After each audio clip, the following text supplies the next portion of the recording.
Nais kong maging malinaw tungkol sa aming prioridad. Hindi natin kontrolado ang presyo ng langis sa mundo. Yan ang katotohanan na ating hinaharap. Ngunit ang hindi maaring mangyari ay maramdaman ng bawat Pilipino ang buong bigat nitong mga pangyayari na wala naman silang kinalaman. Isa lamang ang aming pamantayan. Agaran, pinakamabilis at direktang mararamdaman ng ordinaryong Pilipino. Hindi bukas, hindi sa susunod na linggo. Ngayon, sa pagkain, sa pamasahe, sa kuryente, sa araw-araw na gastos ng pamilya, yan ang mga hakbang na aming inuuna. Para sa ating mga kababayan, ito po ang ginagawa ng inyong pamahalaan. Maraming salamat po. Magandang hapon po sa inyo lahat. Nais kong maging malinaw tungkol sa aming prioridad.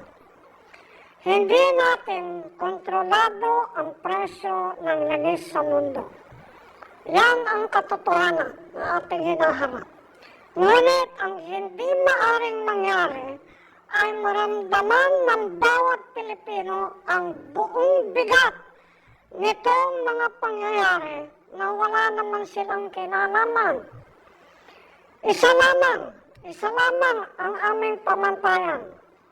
Agaran, pinakamabilis at direktang mararamdaman ng ordinaryong Pilipino. Hindi bukas, hindi sa susunod na linggo. Ngayon, sa pagkain, sa pamasahe, sa kuryente, sa araw-araw na gastos ng pamilya, yan ang mga hakbang na aming inuuna.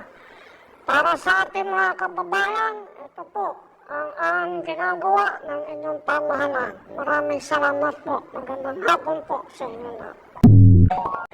Nais kong maging malinaw tungkol sa aming prioridad. Hindi natin kontrolado ang presyo ng langis sa mundo. Yan ang katotohanan na ating hinaharap. Ngunit ang hindi maaring mangyari ay maramdaman ng bawat Pilipino ang buong bigat nitong mga pangyayari na wala naman silang kinalaman. Isa lamang ang aming pamantayan. Agaran, pinakamabilis at direktang mararamdaman ng ordinaryong Pilipino. Hindi bukas, hindi sa susunod na linggo. Ngayon, sa pagkain, sa pamasahe, sa kuryente, sa araw-araw na gastos ng pamilya, yan ang mga hakbang na aming inuuna.